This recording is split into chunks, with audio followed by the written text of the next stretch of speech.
abazungu ba Monisco izi UN zari hano muri uyu mujyi wa Goma zo wambaza uti mbese bihagaze bite. Aba bazungu M23 ku munsi w'ejo yari yasohoye itangazo iba amasaha 48 yo kuba bamaze kuva muri uyu mujyi wa Goma ndetse no kubwira FARDC ko bagomba kuba bamaze kumanika intwaro. Nuko ko M23 amasaha 48 yatanze agomba gushira ku saa 6 z'ijoro z'umunsi tariki 26 z'ukwezi kwa mbere 2025. Nuko ngo M23 itegera kutangaza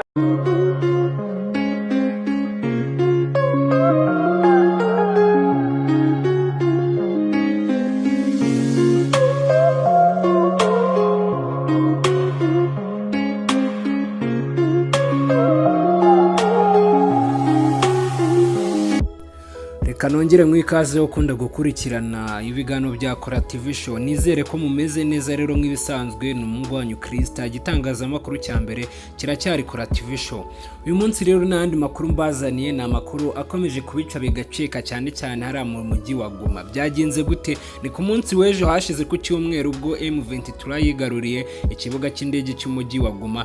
Ihita inafunga ikirere cyo muri uwo mujyi, bishatse kuvuga ko nta ndege yemerewe kuhagwa cyangwa yemerewe kuhahaguruka cyangwa gutambagira mu kirere cyayo. Nitangazo yashyize hanze kuri uwa mbere banatangaza ko kugeza kuri uyu munota bamaze gufata ikibuga cya Goma hamwe n'umujyi wa Goma. Umutwe wa M23 cyangwa M23 ni kuri uyu wa mbere tariki 27 Mutarama watangaje ko wabohoye umujyi wa Goma, usaba abo utuye ituze kugira ngo ibintu byose birusheho kugenda neza. M23 rero yabyemeje mu itangazo ryasohowe na Lawrence Kanyuka uyivugira mu bya politike, ubwo yatangazaga ko bari batanze amasaha narengwa 48 ku ngabo za leta kugira ngo zibe zashyize hasi intwaro nk'uko byagiye bigarukaho mu binyamakuru bigiye bitandukanye. Yagize ati kuri uyu munsi w'intsinzi y'ibohorwa ry'umujyi wa Goma uraza kuba ufitwe n'umuryango wacu. Ubwo bavugaga M23 abaturage bagomeje nibwo nahoze mbona amavideo ari gucicikana bari kuvuga ngo M23 si umutwe ahubwo ni umutima wa Goma. Ni nyuma yo gufata ikibuga cy'indege rero ku munsi w'ejo n'umurwano utari woroshye wahereye mu masaha y'isa 12 wenda abantu mwakurikiranye ikiganiro twabakoreye kuri Kora TV show ejo ku munsi wo ku cyumweru mwarabibonye ukuntu urugamba rwari rumeze. Si ibintu twirirwa dusubiramo, ariko ndagerageza kugenda ncishamo bimwe mu bintu byaranze urugamba kugira ngo murusheho gusobanukirwa. Narababwiye ngo niba ukunda gukurikirana Kora TV show breaking news zose ushaka nandi wazisanga atari hano kuri Kora TV show. M23 rero nyuma yo gufata ikibuga cya Goma ikaba yatangaje ko ibikorwa byose byakorwaga ku kibuga cya Kivu bihagaraye kugeza igihe izatangaza ko bisubukuwe. Ikindi kandi umutwe wasabye abaturage gutuza ugira uti turasaba abaturage bose baguma ituze, kubohora umujyi byagenze neza, ubu bintu byose biri mu biganza byacu. M23 yatangaje ko yafashe umujyi wa Goma nyuma y'imirwano yiriwe yihanganishije n'ingabo za leta muri iki gitondo kubwo hari ku munsi w'ejo ku cyumweru. Ni nyuma y'uko inyeshyamba z'uyu mutwe zari zimaze kwinjira muri uyu mujyi ziturutse muri teritwari ya Nyiragongo, aho zari zimaze kwirukana ingabo za leta ya Kongo zikagenda ziyikurikiye nk'uko ibinyamakuru byagiye bibigarukaho. Niba utarabashije gukurikirana ibintu byabereye ejo ku munsi wo kuri tele, w'icyo musaba ni ugukurikirana kino kiganiro paka cyangiye kugira ngo urusheho gusobanukirwa. Nababwiye ngo niba ukunda gukurikirana Kora TV show ukaba ugeze kuri uyu munota utarakanda subscribe, banza kandi kuri ako kazogera subscribe kugira ngo ibiganiro byacu bijye bikugeraho umunsi ku munsi. Breaking news, buri kintu cyose ushaka cyose kizajya kikugeraho umunsi ku munsi. Kuri ubu ngubu amakuru ari nuko ngo ingabo za Kongo cyangwa ingabo za leta zahise zishyikiriza intwaro MONUSCO mu buryo bwo gushaka amahoro. Sinzi niba ari icyo biratanga, ariko kugeza kuri uwo munota ni itangazo ryagiye hanze ko ikibuga cy'indege kiri mu mutwe wa M23. Abaturage bari muri Kongo cyane cyane batuye ari muri Goma bavuga ko M23 atakiri umutwe ahubwo ari umutima w'abakongomani nk'uko nagiye mbona mu tuvideo twabaga turi gucicikana ku mbuga nkoranyambaga. Niba utarakurikiye ibintu byabereje kuri terere kambanze mutembereze ukuntu ibintu byari byifashe kugira ngo urusheho gusobanukirwa. Njye umvaga kuri mikoro n'umugwanyu Krista gitangazamakuru cya mbere kiracyari Kora TV show. Niba ukunda Kora TV show ntukagenda udakanze subscribe, like, share and comment. Kurikirana uko urugamba ejo rwari rwifashe, tuganira n'umunyamakuru Mr Update. Niba ukunda gukurikirana Baho TV uramuzi, wanamusura kuri YouTube yitwa Baho TV kugira ngo ibintu byose birusheho kugenda neza. Reka nze mbatembereze bimwe mu bintu by'ingenzi byari biri kubera mu rugamba, cyangwa bimwe mu bintu twagiye twakira biturutse ku munyamakuru Mr Update wari uhibereye, kugira ngo ibintu byose birusheho kugenda neza. Mukomeze kugira ibihe byiza, mbifurije intangiriro nziza z'icyumweru. Uba ukunda kutwumva uri Iburasirazuba, Iburengerazuba, Amajyepfo, Amajyaruguru, abantu badukurikirana muri mu mujyi wa Kigali, abantu batwumva muri hanze y'igihugu, nibariza n'abantu baguma kugira ngo baduhe amakuru. Gufata umujyi cyangwa gufata ikibuga cy'indege cya M23 mwabyakiriye gute? Ndabizi ko hari abantu badukurikira bari Goma muri Kongo baba baduha amakomenti. Mukomeze kugira ibihe byiza rero, mukurikirane uko byari byifashe ejo ku munsi wo ku cyumweru kuri tele. Ciao ciao. bikomeye byaje guhangana n'uyu mutwe wa M23. None rero bwana Christian, ntabwo nza gutinda wenda nsobanura abafatanyabikorwa ba FARDC, ahubwo ndaza kutamwinjiza mu mirwano. Urumaze kugeza amagingo ya mu mujyi wa Goma bihagaze bite? Kugeza amagingo ya abakunzi wenda banankurikirana mu nkuru zanjye mbageza hano kuri Baho TV bo barabizi. Mu gitondo nabwekije izo mbabwira ko mu kibaya cya Nyiragongo, kibaya cya Nyiragongo ubundi ababizi neza bakita ikibaya cy'urupfu. Ni ikibaya cyabereyemo imirwano ikomeye, ni ikibaya cyarimo FDR murabizi neza, aho ari ingabo z'u Rwanda mu mbere ya 1994 n'abasi bakoze jenoside mu gihugu cy'u Rwanda bagahungira muri amashamba ya Kongo. Iki kibaya cya Nyiragongo rero cyari kiganjemo FDR zitagira ingano by'umwihariko mu gasozi ka Kanyamahoro. Mu gitondo cya karekare aka gasozi ka Nobyico, imirwano rero rwose ni imirwano M23 ihanganyemo n'izi ngabo za Repubulika Demokarasi ya Kongo zishyize hamwe n'umutwe wa FDR. M23 iza kubakubita biza kurangirana n'ubundi kano gace ka Kanyamahoro kari mu kibaya cya Nyiragongo igafashe rwose biza kurangira kiganiro n'umutwe wa M23.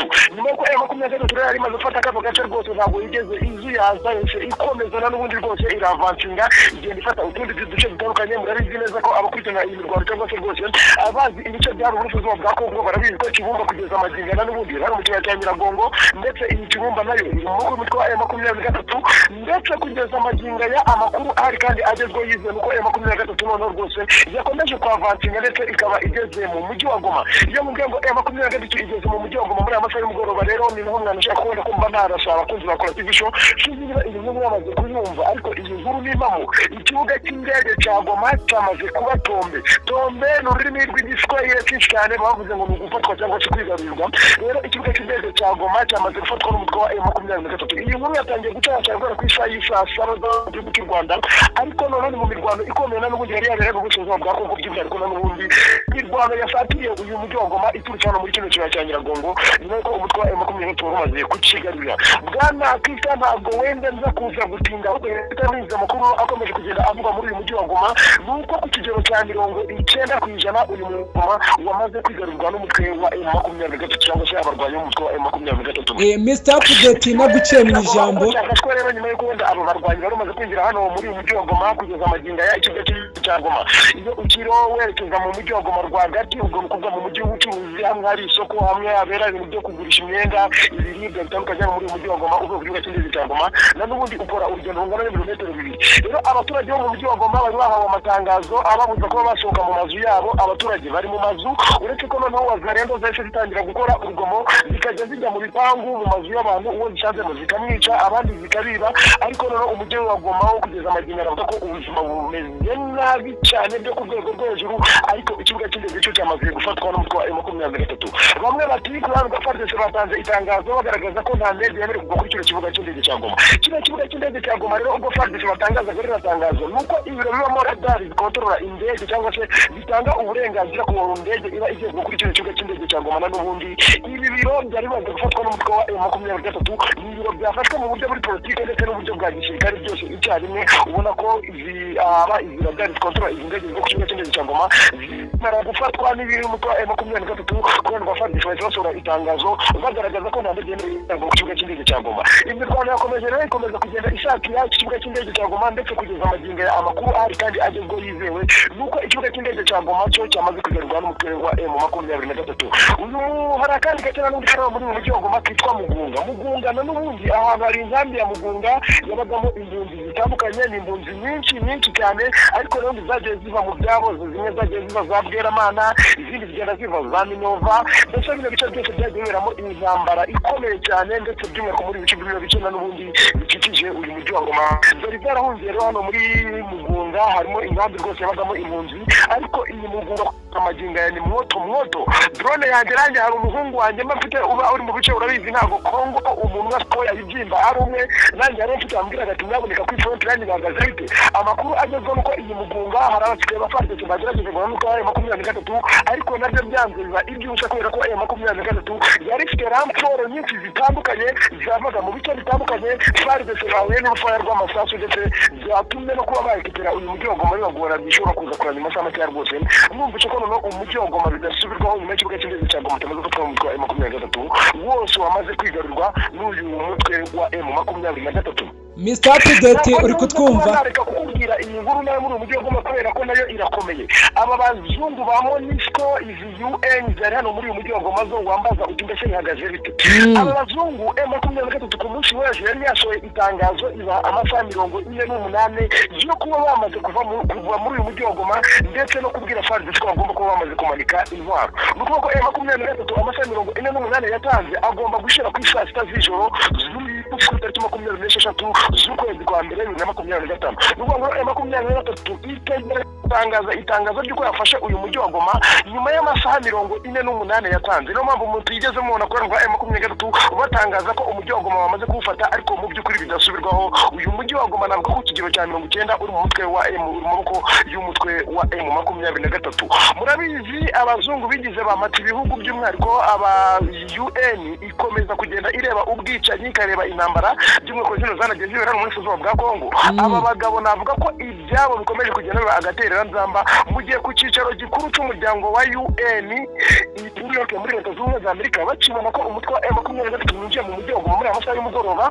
bahise bakora inama y'ikitaraganya. Na n'ubundi ivuga muri iyi nama barabwira M23 ngo ibe yareka intwaro, nyamara iryo shyamba bivuze, ariko M23 urabona ko ibyo ntibiza kuyisubiza inyuma, ndetse mu masaha make ari imbere nuko muraza kubona itangazo ry'ihanze risohowe n'umutwe wa M23 rivuye mu biro bikuru bya M23 biherereye i Bunagana rwose, bakakubwira ko noneho uyu mutwe wa M23 bidasubirwaho wamaze kwigarurira uyu mujyi wa Goma. Ushobora kumva ati ndetse kubera iki koko wenda Mr. Update umujyi wa Goma uvuze iki kuri M23, kubera iki uyu mujyi wa Goma mwari mutegereje abakunzi ba M23 bose bahoraga bita kumva ko M23 yaba yafata umujyi wa Goma.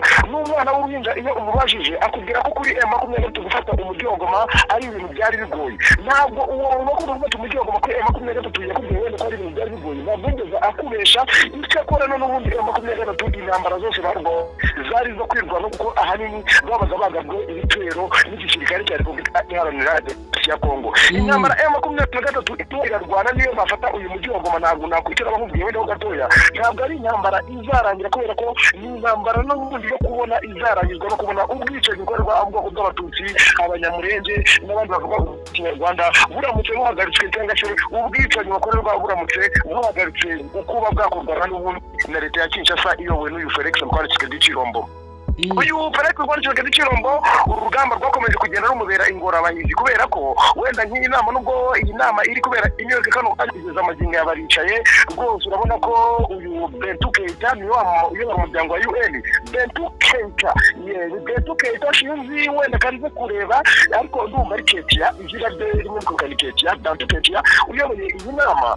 Icyo banakomeje kugenda bacinzaho no kureba ko bashobora kuba basanga umutwe wa M23 ko warandika intwaro, ariko ko bishamye basandaye sinzi navuga ko bishamye basandaye, ntabwo M23 ishobora kuba yarandika intwaro aho bigeze amazi yarenze inkombe. Umwanzuro n'umwe n'umwanzuro w'intambara, na n'ubundi intambara izaga ko no kumva ko M23 yamaze kurekipera igashobora Repubulika yigenga, ndetse ikaba ari Repubulika yigenga. Imirwano dushobora kuza kumva ngo ikibuga cy'indege cya Goma cyafashwe, ariko mu masaha make ari imbere nimumara kumva ko ikibuga cy'indege cya Goma cyafashwe, mutegereze nabuka ikafu ni ikibuga gere muri teritwari muri Kivu y'Amajyepfo by'umukuru muri teritwari ya Karehe kikaba kiribuka. Icyo cyo mushobora kuza kumva necyo umutwe wa M23 wagifashe. Andi makuru wenda akomeje kugenda agaruka n'abatari bakeya ni abavugaga bati ese koko Mr. Update ubuzima bw'abaturage none cyangwa se bw'abaturage ba Repubulika ya Demokarasi ya Kongo bakomeje kugenda binjira ku butaka bw'u Rwanda hano mu karere ka Rubavu bwo buhagaze bite? Yego, ayo makuru numvaga naho ndakubaza.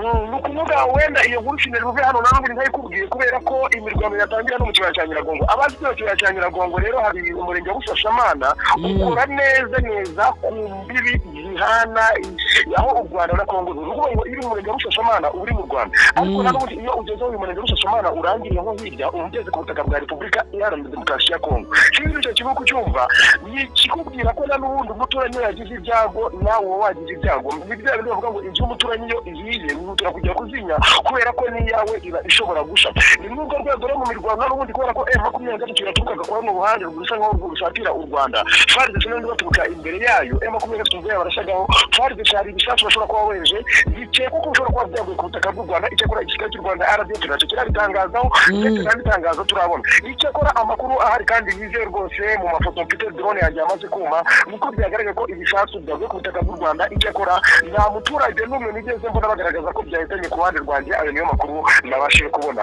Ubwo byaguye mu karere ka Rubavu. Mu karere ka Rubavu. Ni ukuvuga ngo wenda ku ruhande rwanjye nkimara kubona aya makuru icyo nagerageje gutera icyumvirizo kumvikana RDF baryaniye amajanja murabizi ko igisirikare cy'u Rwanda kirakora kandi cyane.